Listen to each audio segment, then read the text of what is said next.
ketika seseorang itu memiliki masalah di rumahnya. Ada yang punya masalah enggak ini? Mungkin ada yang punya utang.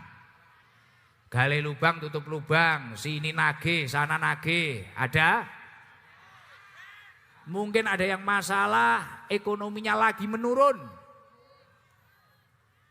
Dulu omsetnya itu besar, sekarang menurun. Ya, ini kalau punya masalah-masalah seperti ini, wa jama'alahu samlahu. Ini istimewanya ketika seseorang itu memiliki niat yang benar-benar baik. Urusannya akan diberesi oleh Allah Subhanahu wa taala. Makanya jalur langit itu tidak pernah membuat kita sia-sia, itu tidak pernah. Orang kalau berhasil jalur langitnya, insya Allah jalur daratnya akan ditata oleh Allah Subhanahu wa taala. Amin Allahumma.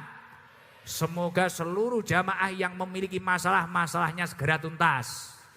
Yang memiliki utang piutang segera lunas. Dunia akan mendatangimu dengan mengemis. Yang usahanya sawit, sawitnya dilancarkan oleh Allah. Yang usahanya pertanian, pertaniannya dilancarkan oleh Allah. Yang usahanya di pasar, jualannya dilancarkan oleh Allah. Nah ini para alim, para ulama, para kiai, para tokoh-tokoh, para sepuh.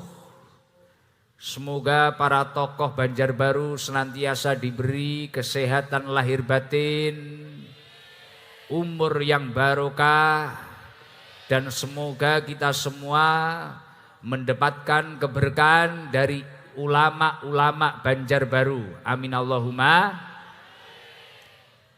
Dan yang saya hormati segenap pejabat pemerintah atau yang mewakili, yang saya hormati Bapak Gubernur Kalimantan Selatan yang diwakili oleh staf ahli bidang pemerintahan hukum dan politik, dan yang saya hormati Bapak Adi Santoso, dan yang saya hormati Forkopimda Provinsi Kalimantan Selatan, dan yang saya hormati tenaga ahli Wali Kota Banjarbaru Dr. Handes Haji Wahyudin MAP, dan yang saya hormati Forkopimda Kota Banjarbaru, dan yang saya hormati Polda Kalimantan Selatan, dan yang saya hormati segenap SKBD sekota Banjarbaru, para alim ulama, para tokoh-tokoh. Semoga para alim ulama dan tokoh-tokoh semuanya sehat panjang umur. Dan kita semua senantiasa mendapatkan keberkahan dari riyadhah dan ilmu beliau-beliau. Amin Allahumma. Dan yang saya hormati Sohibul Bait, sahabat saya yang menjadi wasilah kehadiran saya bisa bertemu acil-acil Banjarbaru ini, dan para mungkin beberapa orang yang mengikuti kajian saya lewat YouTube atau mungkin lewat sosial media. Mungkin biasanya kita itu hanya bisa melihat lewat HP. Alhamdulillah berkah dari beliau Bapak Haji Mu'alib, saya bisa bertemu garangan-garangan Banjarbaru ini. Jadi mohon maaf, mungkin saya itu kalau di Blitar itu terkenalnya Gusnya para garangan.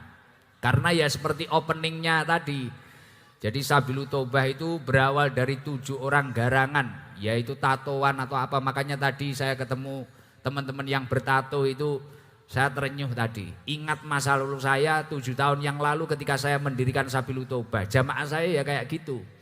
Semuanya penggemar botol dulu. Tapi saya yakin ketika seseorang itu berusaha menjadi baik, mendekat kepada alim ulama, insya Allah seseorang yang memiliki masa lalu buruk apapun, ketika dia mau bersungguh-sungguh untuk mendekatkan diri kepada Allah Subhanahu wa taala, terkadang bisa menciptakan masa depan yang terbaik. Semoga seluruh yang hadir hidupnya ditata oleh Allah Subhanahu wa taala. Amin Allahumma. Masya Allah, terima kasih Bapak Haji Mu'alib. Alhamdulillah saya bisa bertemu dengan jamaah Banjarbaru yang luar biasa ini. Insya Allah berapa puluh ribu ini yang hadir ini. Sampai membludak kemana-mana. Ini antara yang baik dengan yang belum baik sampai nggak kelihatan. Seolah-olah terlihat baik semuanya ini. Masya Allah. Semoga perkumpulan ini diridhoi oleh Allah Subhanahu wa taala.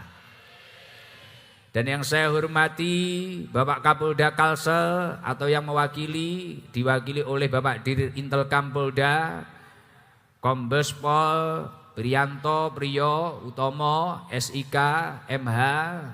Dan yang saya hormati seluruh para muhibin, para pecinta Majelis Taklim Sabilu Taubah, seluruh jamaah yang hadir, seluruh jamaah yang ikut mensupport kegiatan pada malam hari ini. Semoga seluruhnya yang ikut membantu, sahabat-sahabat Ansor, teman-teman dari Nahdliyin, Nahdliyat, semoga dinaikkan derajatnya oleh Allah Subhanahu wa taala. Seluruh jamaah yang hadir semoga diberi umur yang barokah, rizki yang barokah, keluarga yang barokah, keturunan yang minas sholihin, ahlil ilmi wa ahlil khair. Sebelumnya saya mohon maaf, saya itu tidak terbiasa ngaji duduk di tempat yang setinggi ini sebenarnya. Biasanya saya itu di bawah ya pakai dampar. Tapi karena disiapi sama panitia tinggi ini kayak kerajaan ini. Tapi ya enggak masalah, mohon maaf nyun sewu, Bapak pejabat, Bapak Kiai, mohon maaf, teman-teman Ansor, mohon maaf. Biasanya saya di bawah biasanya, tapi ya enggak apa-apa. Malah orang-orang biar bisa melihat orang ganteng lah. Sesekali lah, ya. Alhamdulillah. Sebelum kita mulai pengajian, saya ingin menyampaikan kepada panjenengan semua, kepada pean-pean semua. Ulun pengen menyampaikan, wah lumayan. Agak bisa bahasa Banjarbaru. Jadi nanti kalau ada orang Banjar biar juga paham. Sebenarnya ini misal saya pakai bahasa Jawa kan banyak yang paham juga. Sebenarnya saya itu bahasa Indonesia kurang lancar sebenarnya. Terbiasa bahasa Inggris. Alhamdulillah. Ulun mau menyampaikan kepada pian-pian sekalian. Pian, pian. Ya.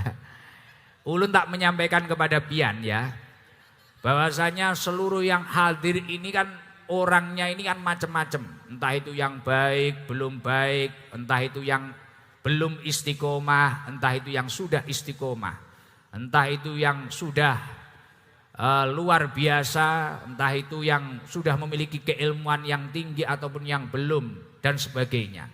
Entah itu memang yang memiliki tujuan atau niat benar-benar menggapai ridhonya Allah, melakukan perintahnya Allah, atau bahkan mungkin ada kalanya di antara puluhan ribu yang hadir ini memiliki tujuan karena mungkin pertama bisa jadi penasaran. Yang karena penasaran ada orangnya hadir. Biasanya kudung hijau biasanya. Mungkin ada kalanya yang saya ingin hadir, pokoknya saya nanti harus memaksakan diri, harus foto bersama Gus Idam. Kalau enggak foto saya kecewa karena saya perjalanan sudah berapa jam, berapa hari. Mungkin ada juga yang biasanya seperti itu. Biasanya kudung hitam itu. Ada kalanya mungkin saya pokoknya harus salaman. Entah nanti Gus Idam itu dikawal TNI atau dikawal polisi atau dikawal Banser, pokoknya tak serobot. Saya harus salim, sungkem ke Gus Idam. Kalau enggak sungkem saya pokoknya enggak terima. Nah, mungkin hanya tujuannya seperti itu. Mungkin ada kalanya saya harus dekat, nanti minta video. Gus Idam tak buat promosi, endorse atau apalah mungkin lah. Tujuannya kan macam-macam. Lah momentum yang luar biasa ini, perkumpulan yang luar biasa ini agar benar-benar menghasilkan suatu barokah, menurunkan rahmatnya Allah, menurunkan maghfirahnya Allah, menurunkan hidayahnya Allah. Ayo sebelum kita mulai pengajian malam hari ini benar-benar kita tata niat kita semuanya. Niat yang benar apa? Biar gak percuma. Pian-pian sekalian ini kan ngapling mulai ada yang pagi, ngapling tempat. Ada yang mulai siang, ada yang mulai sore. Kadang gak ikut ngapling tapi nronjel, nerobos posisi terdepan. Bahkan ada yang ngapling mulai sore sampai sekarang kebelet pipis gak berani ngalih. Gak berani pergi.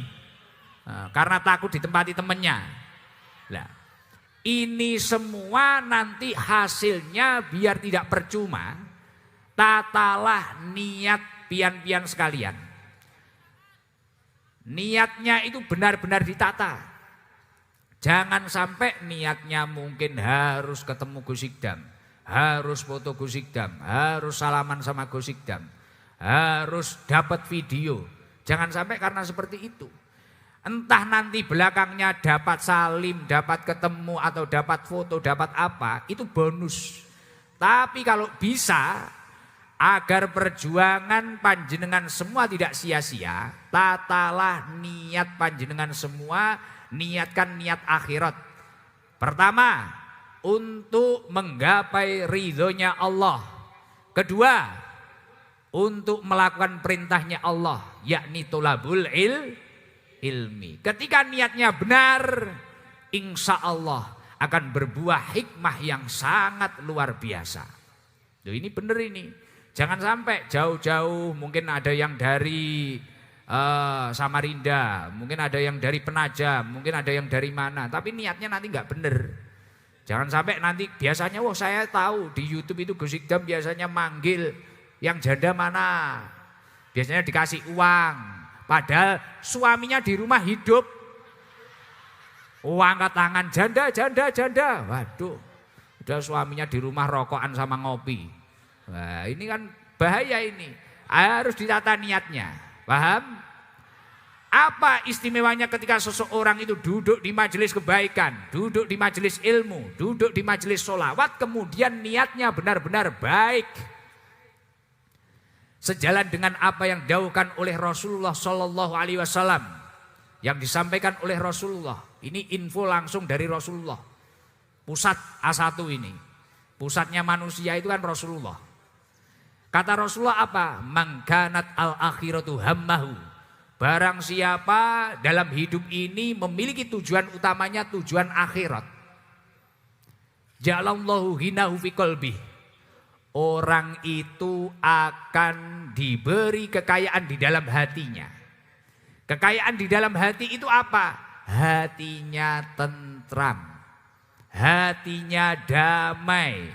Walaupun duduk mulai siang tadi, sholat asar berjamaah di sini, maghrib berjamaah di sini, isya berjamaah di sini, tapi tidak ada yang namanya rasanya capek, nggak ada. Tiba-tiba itu masya Allah merasa dirinya paling sukses sedunia, hatinya tentram, apalagi yang ngaji ya Bungas Banar itu, wes seneng bahagia. Lah ini keistimewaan ketika seseorang itu melakukan amal soleh, niatnya juga benar. Nah, maka dari itu yang paling penting saya minta tolong niatnya ditata semuanya. Yang nomor dua, ketika seseorang itu memiliki niat akhirat, apa yang nomor dua? Wa jama'alahu samlahu. Ketika seseorang itu memiliki masalah di rumahnya, ada yang punya masalah enggak ini? Mungkin ada yang punya utang. Gali lubang tutup lubang, sini nagih, sana nagih, ada?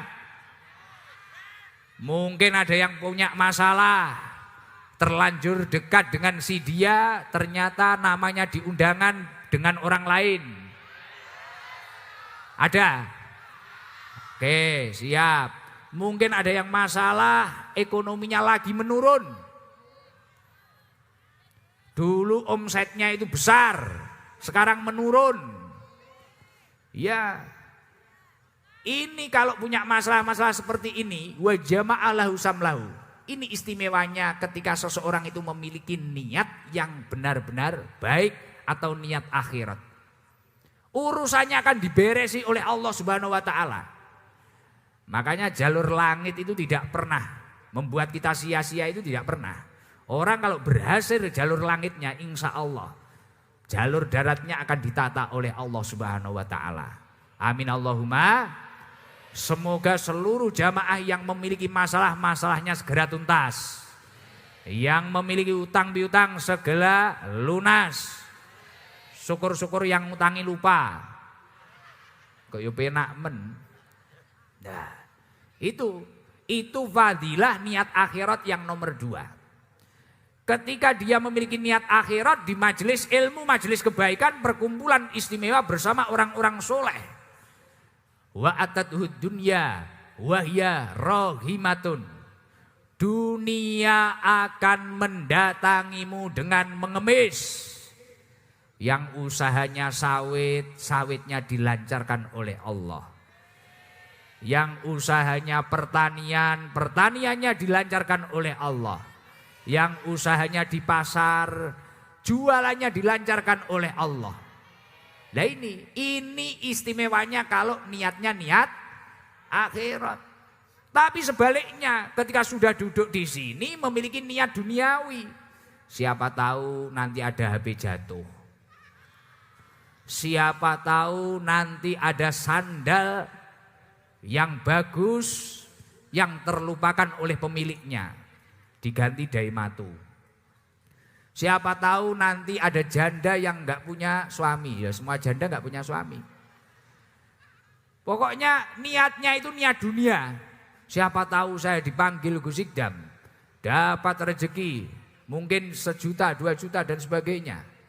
Nah ini, ketika niatnya kok niat dunia, waduh, kata Rasulullah, wa man kanat ad-dunya hammahu, ketika seseorang itu memiliki niat dunia dalam tujuan utamanya niatnya dunia saja, enggak pernah pengabdian memiliki niat akhirat.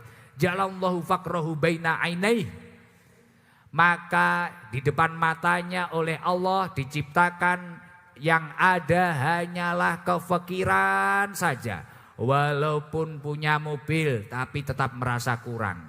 Walaupun sudah punya rumah tapi tetap merasa kurang. Walaupun sudah punya istri tapi ingin dengan istri temannya. Ada? Wonge teko? Nah. Wonge teko ya? Nah, kopiahnya putih apa ireng?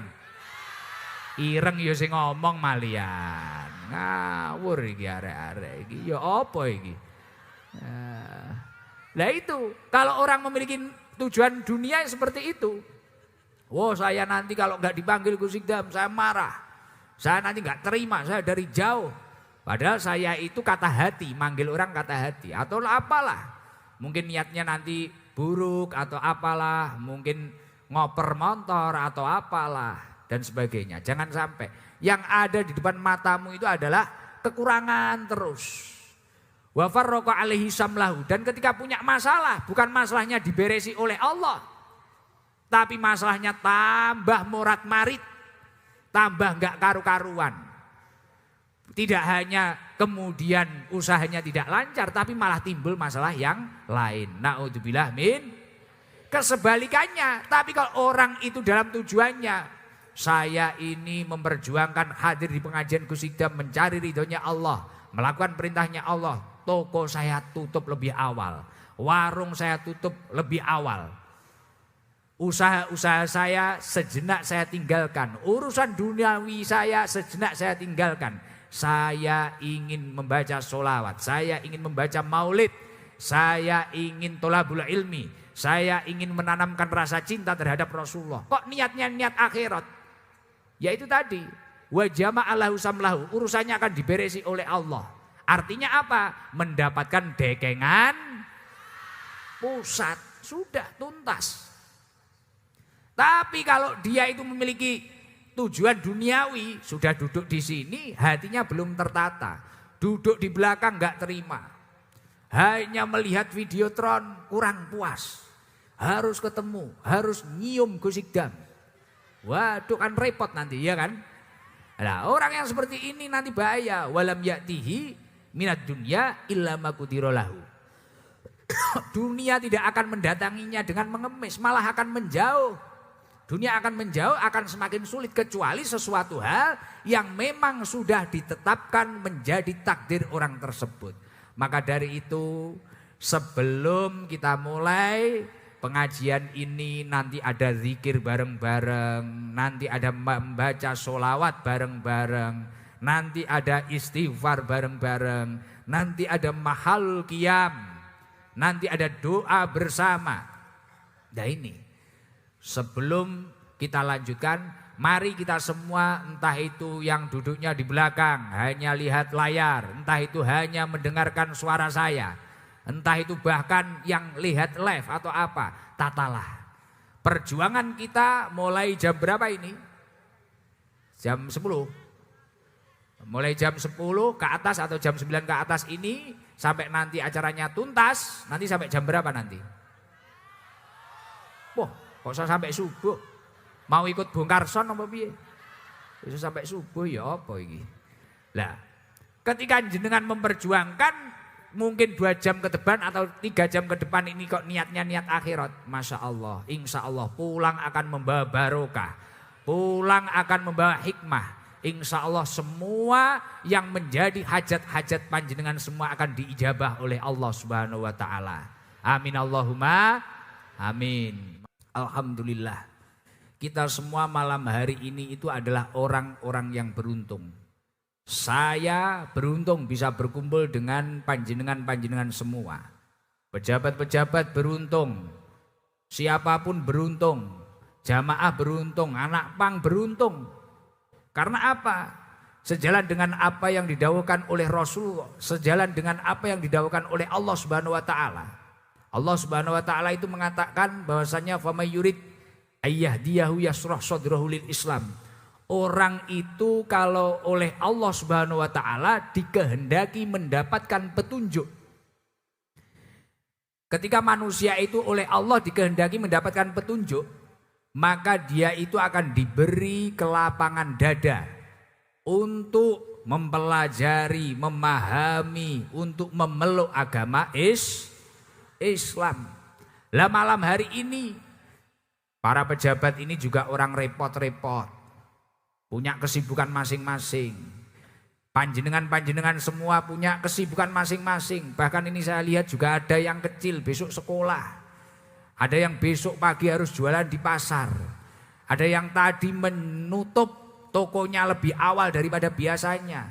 Ada yang besok harus ke ladang. Ada yang besok harus kemana-kemana. Repot, banyak ini orang repot. Urusan duniawinya banyak yang repot. Semuanya punya kerepotan masing-masing. Tapi kenapa saya katakan beruntung? Yaitu tadi. Sejalan dengan apa yang disampaikan oleh Allah Subhanahu wa taala. Famay yurid ayyahdiyahu yasrah sadrahu lil Islam. Orang itu kalau dikehendaki mendapatkan petunjuk, dia akan diberi kelapangan dada. Artinya ya kalau posisi panjenengan semua apa? Menyempatkan waktunya. Wah di sana ada pengajian, wah di sana ada sholawatan, oh di sana ulama-ulama berkumpul. Ya semoga saja malam hari ini hidayah dari Allah turun untuk kita semua. Amin Allahumma amin. Loh orang itu kalau nggak dapat petunjuk berat. Ada yang trans dari Jawa ke sini nggak dapat petunjuk, bingung. Bener nggak? Mau ke rumah siapa, mau ke tempat siapa, bingung nggak? Mau kerja apa, bingung. Tapi kalau dapat petunjuk, oh saya harus ke rumahnya ini saudara saya. Oh saya harus bekerja ini. Oh gini. Ini kalau dapat petunjuk itu enak. Makanya saya yakin seluruh yang hadir ini entah berlatar belakang apapun itu, saya yakin ini adalah orang-orang pilihan Allah Subhanahu wa taala. Amin Allahumma. Akan tetapi yaitu kita semua, ini kan yang mayoritas yang hadir ini orang asli Banjar apa trans? Campur ya. Banjar coba, yang asli Banjar angkat tangan coba. Wah lumayan. Oke, bagus. Mohon maaf nanti kalau kecampuran bahasa Jepang ya. Mungkin gak paham mungkin nanti. Maksudnya bahasa Jawa. Ya mohon maaf. Oh Banjar banyak juga ya. Ya Di sini itu ada yang trans, entah itu dari Jawa Timur, Jawa Barat, Jawa Tengah, entah itu dari Blitar, Trenggalek dan sebagainya. Wes banyak toh. Ada yang asli orang sini, ada yang asli Banjar, ada yang dari Bali, ada dari Madura, dari mana, wes banyak. Tapi poin yang paling penting, dari manapun kita berasal, atau bahkan orang sini pun, kita harus ingat pesannya Allah Subhanahu wa taala di dalam surat Ali Imran. Allah menyampaikan, "Dzuribat alaihimudillah aina masukifu." Orang itu atau manusia itu dimanapun mereka berada, dia itu berpotensi diliputi kehinaan. Orang atau manusia, mereka para manusia akan diliputi kehinaan dimanapun mereka berada.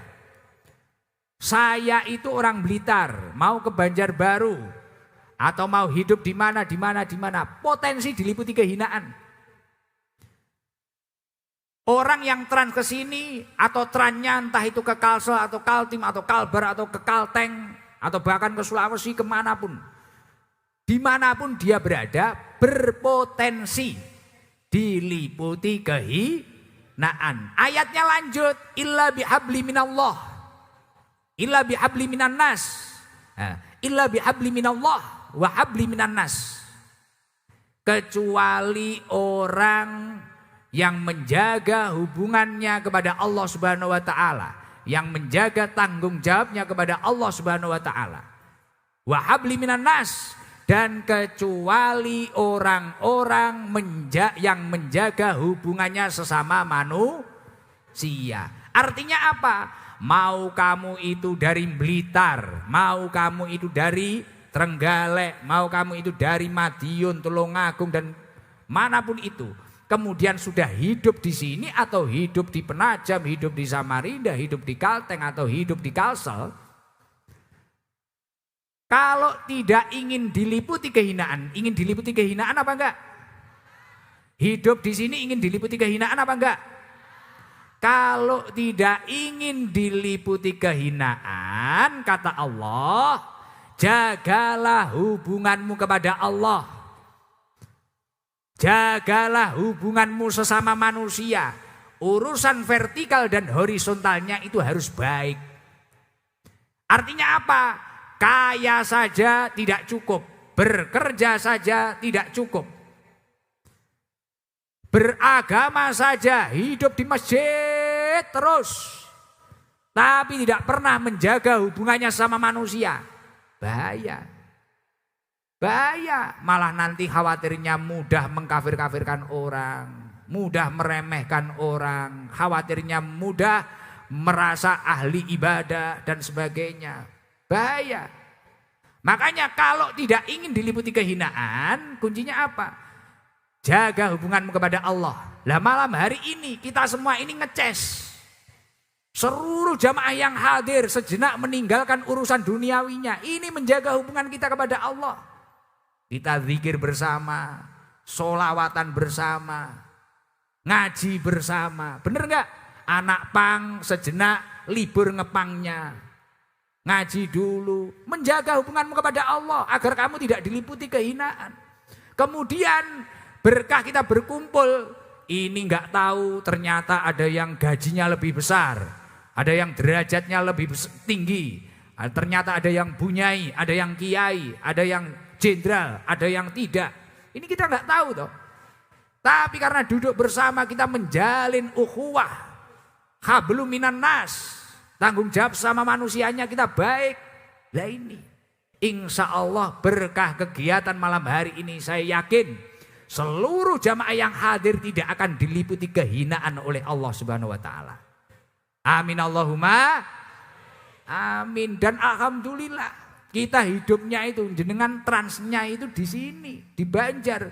Di sini ada rutinan maulid, di Abah Guru Sekumpul, menjaga hubungan vertikal panjenengan, menjaga hubungan kepada Allah. Ini luar biasa. Di sini walaupun beda suku rukun. Walaupun ada orang mana rukun kan? Lah ini luar biasa. Ini harus diingat-ingat. Kalau saya ingin tidak hina, Saya tidak ingin dihinakan oleh Allah. Saya harus istiqomah, beribadah kepada Allah. Saya harus menjalin hubungan sesama manusia dengan baik. Insya Allah dia akan menjadi orang yang mulia di sisi Allah Subhanahu wa ta'ala. Kalau Rasulullah memiliki perumpamaan yang lebih unik lagi. Ketika manusia itu berada dimanapun ingin menjadi orang yang selamat, Rasulullah memiliki perumpamaan yang sangat menarik. Saya tanya dulu, seluruh jamaah yang hadir ini ingin dikatakan menjadi orang mukmin apa enggak? Pengen dikatakan menjadi orang yang beriman apa enggak? Anak bang, tak tanya, pengen dikatakan menjadi anak yang beriman apa enggak? Pengen? Wah, padahal apa itu? Ini apa namanya? Antingnya iso sak peleng motor. Apa rabot? Anak pang yang antingnya saja ini satu peleng motor yang tatonya penuh kecuali giginya yang enggak ditato. Ini saja ingin dikatakan orang yang beriman. Kalau kita semua, entah itu diri saya Muhammad Iqdam ataupun seluruh jamaah yang hadir ingin dikatakan orang yang beriman, kata Rasulullah apa? Rasulullah memiliki perumpamaan yang sangat menarik. Dan itu bisa untuk bekal kita-kita yang sering hidup di jalan ataupun yang sering trans di tempat-tempat itu. Atau bahkan yang asli orang sini juga bisa untuk bekal. Apa perumpamaan Rasulullah? Masalul mu'minina masalun nihlah. Perumpamaan orang mukmin itu seperti seekor lebah. Tahu lebah? Tawon. Loh, garangan-garangan sing dipikir ngentupe lho. Urung diterang nih mikire, wah tawon, berarti aku kudu ngentup. Ngentup rondo. Bukan masalah ngentup. Masalul mu'minina masalun nihlah. Perumpamaan kalau kamu itu ingin dikatakan orang mukmin, kata Rasulullah, perumpamaan orang mukmin itu seperti hanya seekor lebah. Emangnya lebah gimana? Kok sampai Rasulullah mengibaratkan orang mukmin itu seperti seekor lebah. Mukmin yang baik seperti seekor lebah. Emangnya dicontoh dari apanya? In akalat thayyiban. Lebah itu ketika hinggap dimanapun mereka berada selalu memakan sesuatu yang baik. Betul apa enggak?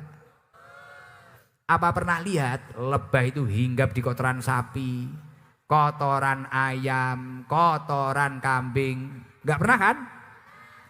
Makanya kalau kamu itu menjadi mukmin yang baik, mengikuti kata Rasulullah, in akalat thayyiban. Dari manapun kamu berada dan hidup di sini, makanlah sesuatu yang baik. Wa in wadu'at thayyiban. Dan lebah itu ketika mengeluarkan sesuatu juga sesuatu yang baik. Contohnya bahkan tidak hanya baik, tapi berkhasiat yang sangat luar biasa madu itu. Buat obat bisa, ya kan? Buat obat bisa, buat ramuan juga bisa. Artinya poin yang pertama, makanlah sesuatu yang baik. Makanya lebah itu makannya kan nektar sari bunga yang baik. Lah kalau kita itu ingin hidupnya di sini itu baik, konsisten menjadi seorang mukmin, makanlah sesuatu yang baik. Jangan jadi garangan. Iya, jangan acaranya itu cari uang, dapat uang, nyanyi karaoke. Tukang karaoke uangnya teko. Sing dijak karaoke ya uangnya teko. Masya Allah. Wah kopiah hijau. Wah uangnya teko. Ojo kerja, mari kerja, seneng-seneng. Jangan sampai kita kerjanya saja kadang sudah enggak jelas halalnya, kadang yang ngeslot, tukang ngeslot, orangnya datang. Uangnya teko tukang ngeslot. Kopi ayo apa? Nah. Kopi ireng ya aku dewi no, Kang. Lah jangan sampai. Kalau kita ingin konsisten menjadi orang mukmin, makanlah sesuatu yang baik. Lebah itu ketika hinggap di bunga, menghisap sari bunga yang baik. Lah enggak kayak kita, pusing enggak punya uang, ngeslot. Pusing enggak punya uang, judol. Ya, sudah punya uang, maksiat. Sudah enggak mau tidur di masjid, enggak mau tidur di surau-surau kecil, tidurnya di warung kopi. Kayak kemarin saya itu ngomongi jamaah saya, bilangi jamaah saya, saya itu bisa seperti ini karena dulu itu saya itu seperti teman-teman Ansor itu. Tidurnya itu di masjid, surau-surau kecil. Saya ini mendapatkan berkahnya kentongan sama beduk itu loh. Iya, tapi anak sekarang apa ada? Tidur di masjid. Tidurnya warung kopi. Nah, ketika saya bilangi seperti itu, ayo turu ning masjid, tidurlah di masjid. Entah kamu itu sudah baik atau tidak, minimal kamu dengar azan, minimal kamu nanti dioprai jamaah dan sebagainya. Tidurlah di serambi masjid. Makanya takmir itu jangan galak. Kalau di samping-samping yang serambi-serambinya biarinlah. Kasih tempat orang-orang itu. Masjid itu biar rame lagi. Jangan galak-galak, jangan kayak ibu-ibu ini belok masjid yang bagus cari kamar mandi pipis tok. Ya masalah iki. Ya masalah. Akhirnya ya ini efeknya gemoy-gemoy enggak berkualitas ini. Loh, kalau orang dulu itu tidurnya di masjid, pamit, Bu, Pak, saya ke masjid ini, ke masjid Al-Falah, saya ke masjid Baitur Rahim, saya ke masjid Baitur Rahman, gitu Pak Alif. Pak Alif di Trenggalek dulu seperti itu. Dulu seperti itu. Terus nanti ngobrol-ngobrol, akhirnya terciptalah IPNU, IPBNU, terciptalah Ansor. Akhirnya kita itu ngurus masjid, marbotnya siapa? Nah gitu. Cetakan masjid itu ya kayak gini. Nanti kita kalau Jumat pagi kita ngepel, nguras kobokan. Dan sekarang anak-anak tidurnya di warung kopi. Nah kemarin saya bilangi salah satu jamaah saya, kamu kalau ingin jadi orang, jangan tidur di warung kopi, tidur masjid. Ayo khidmah ke masjid. Waduh Gus, masjid itu enggak ada wifi-nya. Kalau warung kopi itu ada wifi-nya. Lah kalau sampai masjid kayak wifi, imam-imami YouTubean Pak. Repot gak sih dong imami. Rakaat wis wayahe atahiyat bablas ae. Ndelok Gus Idam. Lha kok jerene masjid kon kayak wifi. Masjid suruh kasih wifi, waduh amsong. Berat. Makanya kalau ingin menjadi orang mukmin yang baik, kita ulangi. In akalat thayyiban, makanlah sesuatu yang baik di sini. Jangan sampai kita memakan hak orang lain, jangan sampai kita mencuri, jangan sampai kita memakan yang sesuatu tidak halal. Itu kalau ingin jadi orang mukmin. Mungkin kan ada di sini, Gus saya itu merantau dari jauh-jauh. Teman saya sukses, itu sukses, itu sukses. Kenapa saya bertahun-tahun tetap seperti ini? Akhirnya nekat pindah lagi. Dari Kalsel pindah ke Kalteng, dari Kalteng pindah ke Kaltim, dari Kaltim pindah lagi. Arpo sampai ning Singapura. Tapi kalau kamu itu memakan atau memasukkan sesuatu yang tidak berkualitas di dalam tubuhmu, ya hasilnya sama saja. Kalau kamu ingin menjadi mukmin yang baik, manusia yang beriman, makanlah sesuatu yang baik, walaupun hanya sedikit hasilnya. Makanlah sesuatu yang halal, walaupun hanya sedikit. Karena sesuatu yang sedikit, yang halal yang kita syukuri, ini pasti berpotensi akan menjadi banyak. Wa in wadu'at thayyiban. Lebah ketika mengeluarkan sesuatu pasti sesuatu yang baik. Kalau kita artinya apa? Kalau kamu di sini semua ingin selamat, mulai dari bahasamu, karaktermu berakhlak dengan baik. Jangan sampai budaya-budaya yang tidak baik dibawa ke sini. Paham? Ngomongnya yang baik, akhlaknya yang baik. Lah lebah mengeluarkan apa? Madu. Kalau kita perkataan, kejujuran, amanah. Jangan sampai kita itu tercipta, ini orang ini, dia itu pasti gak amanah. Dia itu gini, dia itu gini. Ya itu orang mukmin. Dan istimewanya lebah apa? Wa in waqa'at ala udi sajarin lam takfirhu. Lebah itu ketika hinggap di suatu dahan, di suatu tangkai, lebah tidak pernah merusak tempat yang ia gunakan untuk mencari makan. Ini puncaknya ini. Makannya baik, mengeluarkan sesuatu yang baik, dan tidak pernah merusak tempat yang ia gunakan untuk mencari makan. Artinya entah kita itu orang Banjar asli ataupun orang trans, kalau sudah hidup di sini jangan sampai kita itu berpotensi merusak Banjar ini. Insya Allah kamu akan menjadi mukmin yang baik, mukmin yang mulia, dan akan dimuliakan oleh Allah Subhanahu wa ta'ala. Semoga seluruh yang hadir dimuliakan oleh Allah Subhanahu wa ta'ala. Amin Allahumma amin. Lah ini kan malam hari ini sebenarnya temanya ini masih mukodimah ini. Ini masih mukodimah, belum ngaji ini. Sudah malam toh? Loh, kalau suruh pulang ya alhamdulillah saya. Nah, ngajinya masih nanti, belum ini. Lah, salah satu, ini kan temanya ini Maulid Nabi. Di dalam suatu kitab, di dalam kitab Duratun Nasihin itu disebutkan. Jenengan itu di mana-mana meringati Maulid. Jenengan itu suka baca sholawat. Jenengan suka baca sholawat enggak? Suka toh? Nah, kalau jenengan itu memang suka maulid, berarti jenengan itu ingin toh ketemu dengan Rasulullah, ingin apa enggak? Pengen toh ketemu Rasulullah. Wong ketemu saya saja pengen karena biasa lihat YouTube gitu. Apalagi ketemu Rasulullah loh. Hasil survei membuktikan manusia yang viral di dunia ini siapa? Kok iso Gus Idam itu? Jadi ini acil-acil gemoy lah, Gus Idam. Loh, manusia terviral di dunia ini padahal nggak punya sosmed. Apa ada sahabat-sahabat itu memviralkan Rasulullah pakai Facebook, pakai IG, pakai YouTube, apa ada?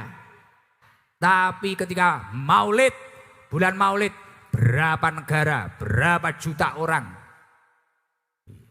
yang membacakan maulid Rasulullah Shallallahu Alaihi Wasallam. Loh, ini manusia terviral ini Rasulullah. Gus Idam, walah, Gus Idamnya apa? Uang gak ngerti, paling mek penasaran. Oh iya, Gus Idam di YouTube kelihatan tua tapi aslinya kok bungas banar. Nah, mungkin kan kayak gitu. Kalau Rasulullah itu luar biasa, ganteng, dapat akhlak luar biasa. Wah, gak ada yang sama kayak Rasulullah. Insan paling mulia. Nah ini di dalam kitab Duratun Nasihin disebutkan faman ahabba ayyunala ru'yatan Nabi sallallahu alaihi wasallam. Barang siapa yang ingin melihat wajahnya Rasulullah sallallahu alaihi wasallam. Pengen melihat enggak? Penasaran apa enggak? Di dalam kitab Duratun Nasihin dijelaskan, kalau pengen melihat wajahnya Rasulullah falyuhibhu hubban syadida. Kamu harus memiliki rasa cinta yang sungguh-sungguh terhadap Rasulullah. Nah, salah satu tanda-tandanya cinta yang sungguh-sungguh terhadap Rasulullah apa? Wa alamatul hub at-ta'atu fi sunnatihi. Taat terhadap sunnah-sunnahnya Rasulullah. Mulai dari hal yang sederhana, Rasulullah itu suka tersenyum. Rasulullah itu ringan tangan. Rasulullah itu akhlaknya mulia. Kita contoh semua, semampu kita. Kita upayakan terus dari hari ke hari. Mulai ibadahnya dari tahajud, duha dan sebagainya, qobliyah, ba'diyah. Kita upayakan terus. Ya. Terus yang nomor 2 alamatul hub wa iktsarus sholah alaih. Memperbanyak membaca sholat. Nah, kalau orang-orang yang hadir ini mengaku cinta Rasulullah dan pengen ketemu Rasulullah, perbanyaklah baca sholawat. Apalagi sholawat Jibril itu bagus. Kata guru saya, diijazahi saya ijazahkan kepada panjenengan semua. Kalau ingin rezekinya lancar, usahanya lancar, minimal 1 hari baca sholawat Jibril 1000 kali. Sallallahu ala Muhammad sallallahu alaihi wasallam. Sallallahu ala Muhammad sallallahu ala Muhammad. Sallallahu ala Muhammad. Baca 1000 kali. Nah, membaca sholawat ini kenapa kok menjadi alamatul hub? Li'anna Nabiya sallallahu alaihi wasallam qol, karena Rasulullah sallallahu alaihi wasallam mengatakan, man ahabba syai'an aktsara min dzikrihi. Ketika seseorang itu mencintai sesuatu, pasti dia itu sering menyebut namanya. Jenengan itu kalau cinta dengan seseorang sering nyebut namanya apa enggak? Cinta dengan suamimu, pasti sering nyebut namanya. Cinta dengan istrimu, sering nyebut namanya. Cinta dengan Gus Idam, ya sering nyebut, ngerasani bahkan. Gibai bang. Nah itu. Makanya kalau cinta terhadap Rasulullah, sering-seringlah baca sholawat. Nah malam hari ini, ayo sebelum kita lanjutkan pengajian malam hari ini, saya minta tolong nyalakan flash. Biar tambah meriah, flash HP. Punya HP apa enggak? Yang nyalakan flash tak doakan sehat panjang umur. Rezekinya lancar barokah. Saya awal November ini ada umroh akbar. Nanti yang pengen bareng silahkan mendaftarkan diri. Nanti tak kasih nomornya nanti, nomor admin. Yang mau nyalakan flash tak doakan segera umroh bareng saya. Nah, Masya Allah. Dalam momentum peringatan maulid, ini yang paling penting kita melepaskan sifat-sifat atau kebiasaan-kebiasaan di dalam hidup kita yang jauh dari akhlaknya Rasulullah. Karena tujuan Rasulullah diturunkan di dunia ini salah satunya ya menyempurnakan akhlak. Nah, sifat-sifat kita atau perilaku-perilaku kita yang jauh dari akhlaknya Rasulullah dalam peringatan maulid itu dilepas semua. Mulai dikikis sampai lebih baik, lebih baik, lebih baik. Dari hari ke hari biar lebih baik. Nah, untuk melepas sifat-sifat yang buruk ini, saya ingin menyampaikan. Belum ngantuk toh? Nah, nanti kalau waktunya kemalaman ngomong saja. Sampai jam berapa toh? Wah jangan subuh gak sungkan sama Kapolres nanti. Jadi di dalam kitab Al-Bidayah wan Nihayah. Di dalam kitab Al-Bidayah wan Nihayah juz 2 Imam Al-Hafidh Ibnu Katsir beliau menceritakan dulu itu ada makhluknya Allah yang luar biasa pernah menangis. Menangis kejret ya apa? Menangis histeris. Apa? Wis kaya sampean dirabi ditinggal rabi wong liya kae lho. Wis ngono kuwi lho. Jadi dulu itu ada makhluknya Allah yang sampai menangis histeris. Padahal ini top dulu top dia itu. Di dalam kitab Al-Bidayah wan Nihayah diceritakan anna iblisa rona arba'a ronatin. Sesungguhnya ada makhluknya Allah yang bernama iblis pernah menangis 4 kali tangisan. Yang mana keempat-empatnya ini nangisnya ini waduh histeris. Bahkan sampai emosi juga. Jika jenengan kalau pas ada beban banyak banget. Hidup terasa lebih perih, pahit. Wis gak ono rasane. Kadang kudu nangis, nemen karo bengok ya. Dah. Wih enek drone gumun, Masya Allah. Desa. Lah acil-acil lah. Acil gemoy lah. Ada drone, woi. Masya Allah, Alhamdulillah. Melebu TV jawabannya. Ini yang nonton 7 stasiun TV se-Indonesia. Anna iblisa rona arba'a ronatin. Iblis itu pernah menangis 4 kali tangisan yang sangat histeris. Nangis yang pertama apa? Hina lu'ina. Ketika iblis dilaknat oleh Allah Subhanahu wa taala. Iblis itu dulu itu di surga. Iblis itu dulu di surga. Kemudian suatu ketika Allah Subhanahu wa taala menciptakan Nabi Adam, kakek kita semua. Kita itu kan saudara. Sama-sama cucunya Mbah Nabi Adam. Lah ketika Allah menciptakan Mbah Nabi Adam di surganya Allah memerintahkan seluruh makhluknya Allah yang ada di surga untuk bersujud kepada Nabi Adam. Iblis menolak. Waduh, siapa ini? Ini orang apa ini? Makhluk apa? Masa saya disuruh sujud sama bangsa kayak gini? Sama makhluk kayak gini. Bahkan iblis menyampaikan, ana khairun minhu. Saya ini lebih baik daripada orang ini. Kok saya oleh Allah itu disuruh sujud itu? Gimana maksudnya Allah itu? Khalaqtani min nar, bahkan saya itu diciptakan dari api. Wa khalaqtahu min tinin. Sedangkan manusia Adam ini diciptakan dari tanah. Masa saya dari api suruh sujud sama orang makhluk yang dari tanah? Ini gimana ini Allah ini? Artinya iblis ini merasa dirinya lebih baik, lebih super.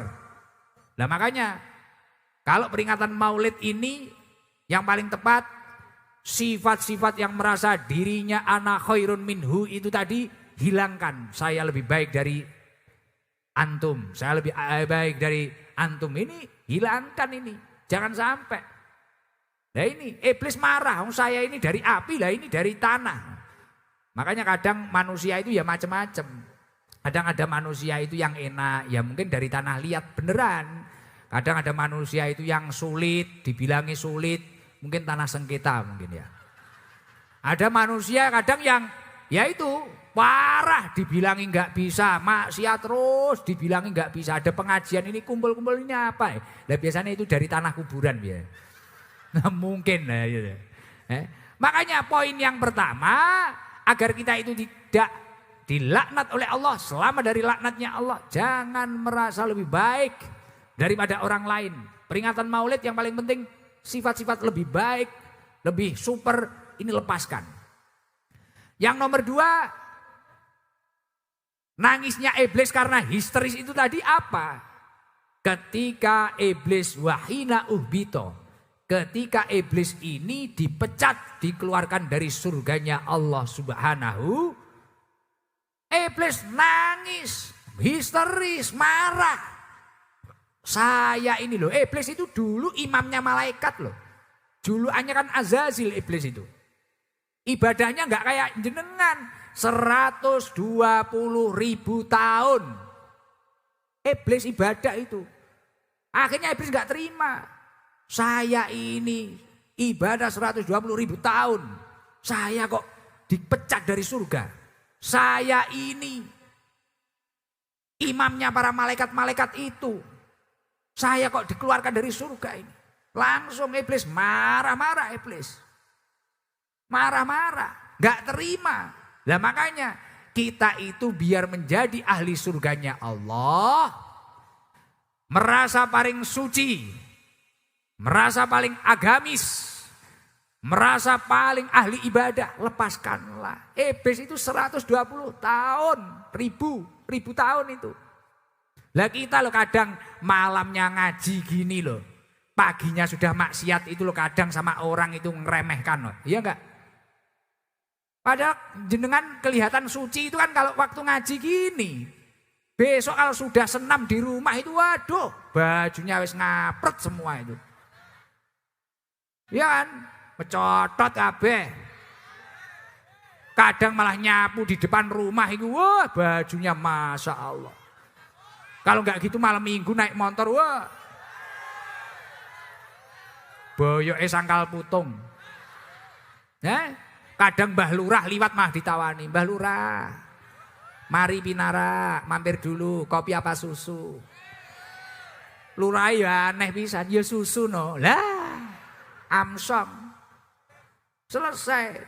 Makanya momentum-momentum peringatan seperti ini agar kita tidak mendapatkan laknatnya Allah. Sifat ana khairun minhu, aku lebih baik daripada kamu, hilangkanlah. Nomor 2, agar menjadi ahli surganya Allah.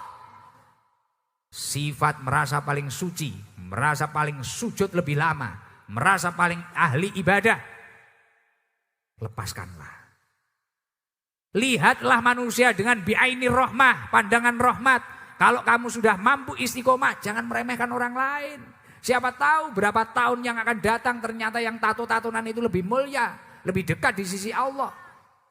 Loh, siapa tahu. Rangkul manusia dengan baik. Itu yang diajarkan Rasulullah. Itu yang diajarkan ulama-ulama kita. Tidak kita merasa paling suci. Wah, sudah ketemu orang. Alhamdulillah.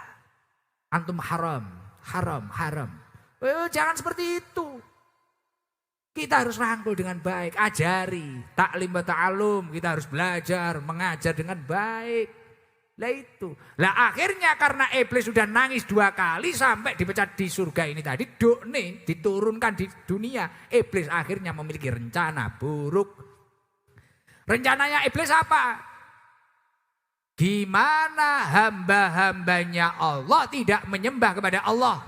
Makanya dulu waktu zaman jahiliyah, orang ada yang menyembah berhala, orang ada yang menyembah api, kaum Majusi menyembah api dan sebagainya. Orang yang ada yang tidak punya Tuhan dan sebagainya.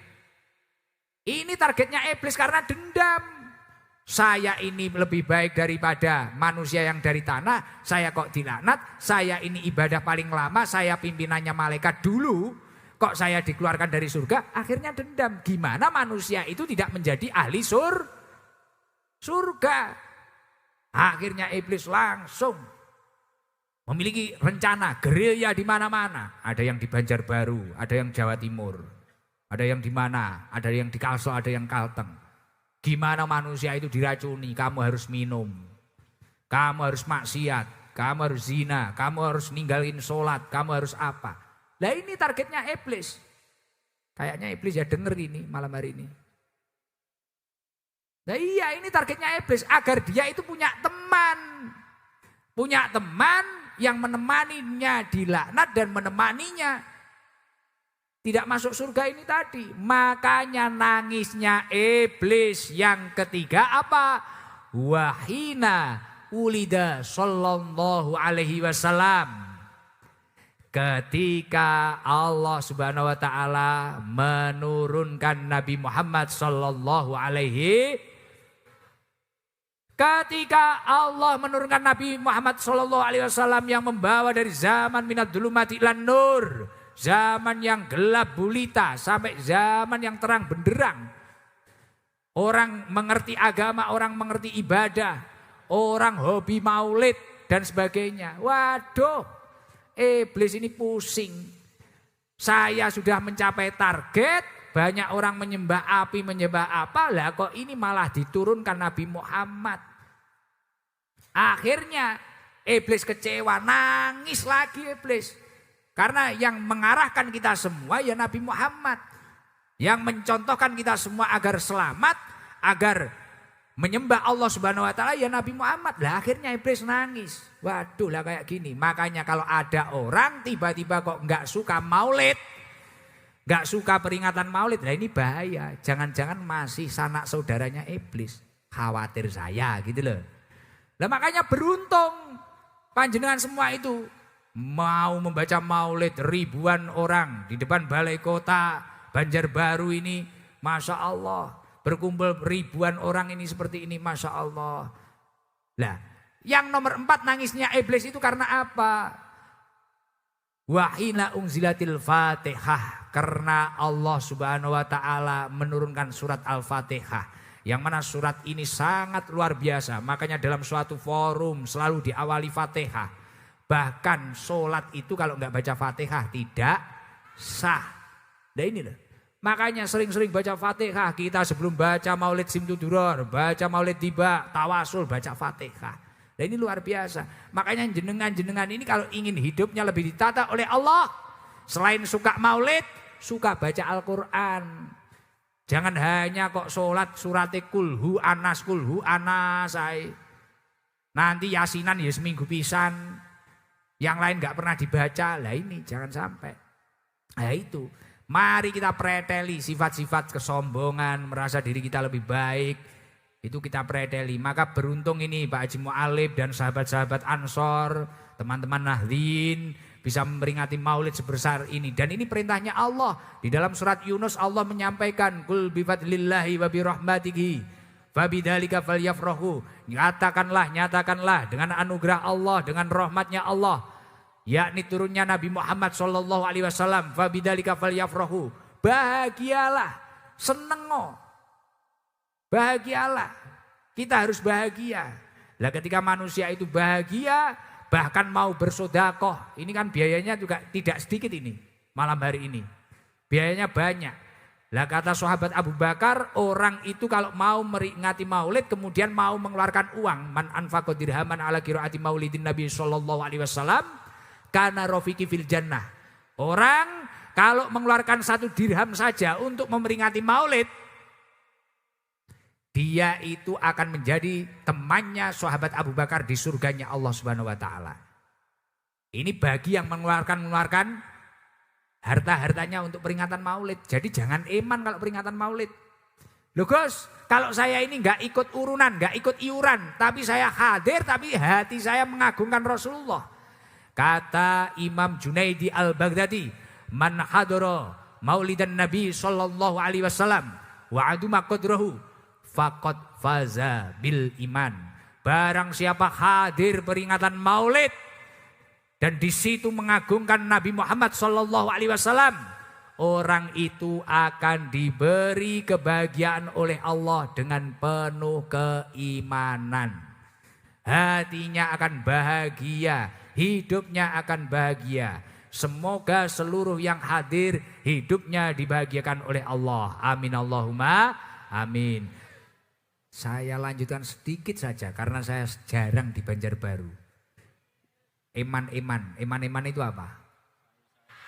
Sayang kalau cuma sedikit beberapa ilmu yang saya sampaikan karena saya jarang di sini. Kalau panjenengan semua itu ingin memiliki kesungguhan cinta terhadap Rasulullah yang berending atau berakhir dapat melihat wajah Rasulullah, dapat mendapatkan syafaat Rasulullah. Loh kita itu butuh loh. Kita itu butuh loh syafaatnya Rasulullah. Kita ibadahnya itu berapa menit sih? Wong kita itu kalau nggak ada orang sholatnya cepat. Kudung hijau, kudung hitam. Kalau sholat sendiri kita cepat. Suratnya kulhu anas. Kalau ada orang gaya-gayanya al-kafirun. Bulet tapi gak selesai-selesai. Ya kan? Kita sedekah kalau nggak disebutkan kadang marah. Bener nggak? Kita nolong orang kalau nggak diterima kasih kadang juga marah. Kapan kita ikhlas? Semua keikhlasan kita itu kan berawal dari paksaan. Bener nggak? Kalau hanya lewat amal kita untuk selamat di dunia ini berat. Kita butuh yang namanya syafaatnya Rasulullah. Nah untuk menggapai syafaatnya Rasulullah, syafaat itu pertolongan. Kita itu butuh, bahkan kayak saya ini loh. Wah kelihatan soleh kan hanya berapa jam kalau pas ngaji gini. Pakai jas, pakai serban. Tadi sore naik Harley kan yang geber-geber. Ya kayak yang lainnya. Sama saja. Kadang ya maksiat juga. Gitu. Kadang bisa ngomong tapi sulit menjalani. Bener gak? Nah maka dari itu kita butuh syafaatnya Rasulullah. Lah orang kalau butuh syafaatnya Rasulullah, semoga seluruh yang hadir mendapatkan syafaatnya Rasulullah. Kalian semua harus memiliki kesungguhan cinta terhadap Rasulullah. Jangan sampai hanya hobi peringatan maulid tapi di dalam hatinya tidak memiliki kesungguhan cinta terhadap Rasulullah. Hobi mahal qiyam tapi tidak memiliki kesungguhan cinta terhadap Rasulullah. Kesungguhan cinta terhadap Rasulullah itu yang seperti apa toh? Anin Nabi sallallahu alaihi wasallam, dari Rasulullah sallallahu alaihi wasallam. Annahu qol, Rasulullah sungguhnya Rasulullah menyampaikan sidqul mahabbah. Kejujuran cinta itu fi salasati khisolin, ada 3 perkara untuk menunjukkan kesungguhan cinta. Yang pertama, kalau benar-benar memiliki kesungguhan cinta terhadap Rasulullah, ayyahtaro kalama habibihi ala kalami ghairihi. Kamu harus memilih perkataan seseorang yang kamu cintai daripada perkataan orang lain. Dalam hidup ini seperti apa? Kalau kamu itu memilih apa yang disampaikan Rasulullah, semisal kamu dagang, daganglah yang jujur. Semisal kamu jadi pejabat, jadilah pejabat yang amanah. Semisal kamu itu menjadi apapun itu, ikuti yang diajarkan, yang dikatakan Rasulullah. Gus, saya tidak tahu yang disampaikan Rasulullah. Dekatlah dengan ulama yang mewarisi akhlaknya, ilmunya Rasulullah, ngaji. Makanya alhamdulillah saya senang di sini tuh ansor banyak, muslimat banyak, kan fatayat banyak. Itu kan mesti ada pengajian. Kiai menyampaikan satu hadis, dua hadis, satu ayat, dua ayat. Tapi itu terus dilanjutkan, akhirnya orang itu hidupnya jadi benar. Keimanannya bertambah, ilmunya juga bertambah. Nah, kamu harus mikir, makanya kayak fenomena-fenomena saat ini. Orang itu terkadang tidak siap dengan fenomena canggihnya sosial media. Sekarang ulama dihujat di mana-mana, dibanding-bandingkan. Benar apa enggak? Padahal dari zaman Wali Songo, bahkan dari zaman sahabat, semua sahabat, semua tabiin, semua ulama, semua wali ini memiliki cara dakwahnya masing. Selagi itu tidak mengajak kemaksiatan, fan. Selagi itu ngajak takwa Allah, I am fan. Understand? Kayak paham-paham. Wah. Loh, selagi itu mengajak takwa Allah, mengajak kebaikan, enggak masalah. Ulama itu memiliki gayanya masing-masing. Kamu jangan kaget kalau di HP-mu ini ada orang-orang yang mengadu domba. Kamu dengan pejabatmu, kamu dengan ulamamu. Loh, ini bahaya. Jangan sampai. Karena salah satu yang dikatakan Rasulullah, jangan sampai kita itu saling menjelekkan. Apalagi kalau kita itu menyakiti sama muslim, entah itu dengan ucapan kita atau tindakan kita. Man ada musliman faqad adzani. Barang siapa menyakiti orang muslim, kamu menghujat, membuli, berarti kamu menyakiti Rasul. Wa man adzani faqad adzallah. Orang kalau menyakiti Rasulullah, menyakiti Gusti. Nah, kalau menyakiti Gusti Allah, kapan kamu dapat dekengan pusat? Makanya kalau ada orang hujat-hujatan di mana? As-sukutus salamah. Diam saja lebih selamat. Kamu di sini niatnya kerja untuk bekal ibadah, untuk mencari ridhonya Allah, menggapai ridhonya Allah. Kerja yang baik. Wes gak usah ikut huru-hara gak jelas. Paham? Nah, ini poin yang pertama. Yang kedua, kalau memang memiliki sidqul mahabbah atau kejujuran cinta terhadap Rasulullah sallallahu alaihi wasallam, wa yahtaro mujalasata habibihi ala mujalasati ghairihi. Orang itu lebih nyaman, lebih betah, lebih kerasan duduk di majelis orang yang dia cintai daripada majelis orang lain. Artinya apa? Ketika mengaku cinta terhadap Rasulullah, lebih bahagia duduk di majelisnya Rasulullah. Majelisnya Rasulullah itu yang seperti apa toh? Suatu ketika ada sahabat diberitahu oleh Rasulullah, idza ra'aitum riyadul jannah, ketika kamu melihat taman-taman surga, farta'u, datangilah. Ya Rasulullah, wa ma riyadul jannah? Apa yang dikatakan pertamanan surga itu, riyadul jannah itu apa? Raudatul jannah itu apa Rasulullah? Halakul dzikri, yakni adalah majelis-majelis ilmu, majelis zikir, majelis sholawat. Maka dari itu, kalau kamu memang mencintai Rasulullah, duduklah di majelisnya Rasulullah, di majelis ilmu. Insya Allah seperti malam hari ini semoga diridhoi oleh Allah Subhanahu Wa Taala. Pun tak cepet nih, paham nggak? Paham toh? Nomor 3 apa? Kalau memang mengaku sidqul mahabbah, memiliki kejujuran cinta yang sungguh-sungguh, wa yahtaro ridho habibihi ala ridho ghairihi. Ketika melangkah dalam segala hal, pikirkanlah, gapailah ridhonya Allah daripada ridho orang lain. Kira-kira saya melakukan ini, Rasulullah ridho apa enggak? Ketika saya melakukan ini, kira-kira Allah ridha apa enggak? Atau ini hanya kata hawa nafsu saya? Ketika seseorang itu kok dalam setiap langkahnya, contoh kayak jenengan bekerja di sini, trans di sini, kerja di sini, menjadi apapun itu, saya bekerja ini murni menggapai ridhonya Allah. Saya berjuang di sini untuk apapun ini murni menggapai ridhonya Allah. Ketika seseorang itu kok rela berjuang untuk menggapai ridhonya Allah, tapi orang lain itu menghujat dirinya. Mungkin dikatakan sok suci, kamu sok benar, tapi orang itu tetap konsisten menggapai ridhonya Allah. Kerja jujur malah dihina, malah dimusuhi. Tapi dia konsisten mencari ridhonya Allah. Apa kata Rasulullah? Man iltamasa ridho Allahi bisa kotin nas. Barang siapa yang mencari ridhonya Allah di saat orang-orang lain membencinya, membulinya, tapi dia tetap konsisten mencari ridhonya Allah. Man iltamasa ridho Allahi bisa kotin nas kafahumlahu mu'natan nas. Maka Allah Subhanahu wa taala akan mencukupkan dirinya dari bergantung kepada orang lain. Artinya apa? Mendapatkan dekengan dicukupi oleh Allah. Makanya hasil survei membuktikan banyaknya orang yang sukses di masa yang akan datang atau di masa-masa saat ini, terkadang dirinya dulu pernah dihina, dicaci, direndahkan. Tapi dia tetap konsisten mencari ridhonya Allah dan terus berjuang. Akhirnya dia dinaikkan derajatnya oleh Allah Subhanahu wa taala.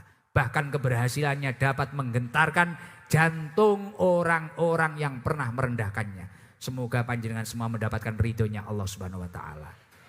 Amin Allahumma